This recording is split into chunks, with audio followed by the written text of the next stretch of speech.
ऐसा ही आंदोलन हुआ था 1907 में। उस आंदोलन का नाम था पगड़ी संभाल जट्टा। स्वागत है आप सभी का। मेरा नाम है पुष्कर और आप देख रहे हैं हमारा शो ट्रेंडिंग अड्डा। खबर शुरू करने से पहले अगर आपने हमारे चैनल को सब्सक्राइब नहीं किया तो जरूर कर ले। अब आज की खबर। दिल्ली के मुख्यमंत्री अरविंद केजरीवाल ने गुरुवार को केंद्र सरकार द्वारा पारित विवादित कृषि कानूनों की प्रतियां फाड़ डाली और चेतावनी देते हुए कहा कि आप अंग्रेजों से भी बदतर न बने।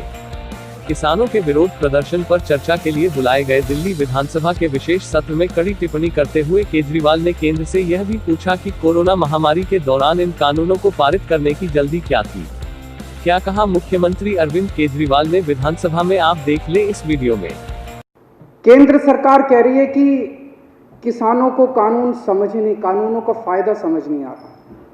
तो केंद्र सरकार ने अपने सारे बड़े दिग्गज नेता, जितने बड़े बड़े इनके नेता हैं, उनको उतारा है कि समझाओ, और वो समझा रहे हैं। आज योगी आदित्यनाथ जी, जो भारतीय जनता पार्टी के बहुत बड़े नेता हैं, उत्तर प्रदेश के मुख्यमंत्री हैं, वो टीवी में आ रहा था, शायद बरेली में 20,000 किसानों की रैली उन्होंने की। उनको कहा गया भाई इन तीनों बिलों के फायदे समझाओ, तो फायदे समझाने लगे वो। मैं सुन रहा था उनका भाषण। तुम्हारी जमीन नहीं जाएगी, ये फायदा है क्या?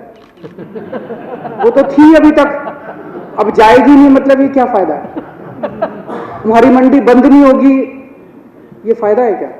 इनसे किसी से पूछो, भाजपा वाले से फायदा क्या है, तो सारे जनों को एक लाइन रटा रखी है, किसान अब अपनी फसल पूरे देश में कहीं भी बेच सकता है। यही कहते हैं ना ये। आज धान का एमएसपी 1868 है। उत्तर प्रदेश और बिहार में ये 900,000 रुपए में बिक रहा है। मेरे को बता दो कि पूरे देश में मेरा बिहार और उत्तर प्रदेश का किसान कहां ये फसल बेच के आए कि इसको एमएसपी से ज्यादा दाम मिल जाए। हवा में बात करने से क्या फायदा है? कहीं भी बेच लो, कहीं भी बेच लो। अरे कहां बेच लें, बताओ तो सही।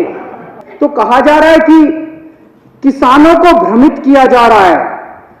किसानों को भ्रमित नहीं किया जा रहा, भाजपाइयों को भ्रमित किया जा रहा है। सारे भाजपाइयों को अफीम खिला दी है, और अफीम खिला के कह दिया ये रट के बस यही बोलो। मैंने आज पूरा भाषण सुना योगी आदित्यनाथ जी का, उनको भी नहीं पता इसका क्या फायदा है।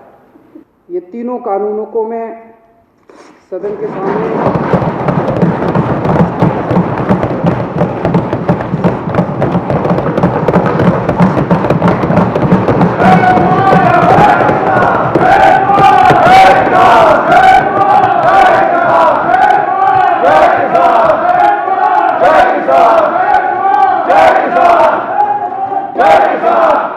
आज जब मेरे देश का किसान सड़कों के ऊपर 2 डिग्री टेम्परेचर के अंदर सड़कों पे सो रहा है और वो तकलीफ में है, तो मैं अपने देश के किसान और अपने देश के जवान के साथ गद्दारी नहीं कर सकता। मैं भी पहले उस देश का नागरिक हूँ, मुख्यमंत्री बाद में हूँ। तो आज इन तीनों कानूनों को ये विधानसभा खारिज करती है और केंद्र सरकार से अपील करती है कि किसानों की बात मानते हुए अंग्रेजों से बदतर मत बनो। अध्यक्ष महोदय, अंग्रेजों के समय एक ऐसा ही आंदोलन हुआ था 1907 में। उस आंदोलन का नाम था पगड़ी संभाल जट्टा। पंजाब में आंदोलन हुआ था, बिल्कुल हूबहू ऐसा ही आंदोलन। वो आंदोलन भी 3 कानूनों के खिलाफ था। अंग्रेजों ने 3 कानून पास किए थे, Bari Doab act, Punjab land colonization act, Punjab land alienation act. और पंजाब के किसानों ने इसके खिलाफ आंदोलन किया था। इतनी संख्या में लोग इकट्ठे हुए थे। 9 महीने तक यह आंदोलन चला था अंग्रेजों के खिलाफ। तो एक तो ये केंद्र सरकार ये ना समझ ले कि ये किसान आसानी से जाने वाले हैं। उस आंदोलन की लीडरशिप की थी भगत सिंह के पिताजी ने, किशोरी सिंह जी ने, और भगत सिंह के चाचा ने, अजीत सिंह जी ने। उन दोनों ने मिलकर एक भारत माता निर्माण सोसाइटी बनाई थी। उस सोसाइटी की लीडरशिप के अंदर वो आंदोलन हुआ था इन तीनों कानूनों को खारिज करवाने के लिए। उस वक्त भी अंग्रेज सरकार ने कहा था थोड़े अमेंडमेंट कर देते हैं। कई राउंड्स ऑफ डिस्कशन हुए थे। अंग्रेज सरकार ने कहा कि इसमें थोड़े बदलाव कर देते हैं। लेकिन किसान डटे हुए थे कि हमें तीनों कानून वापस करवाने हैं, और अंत में अंग्रेजों ने तीनों कानून वापस लिए थे।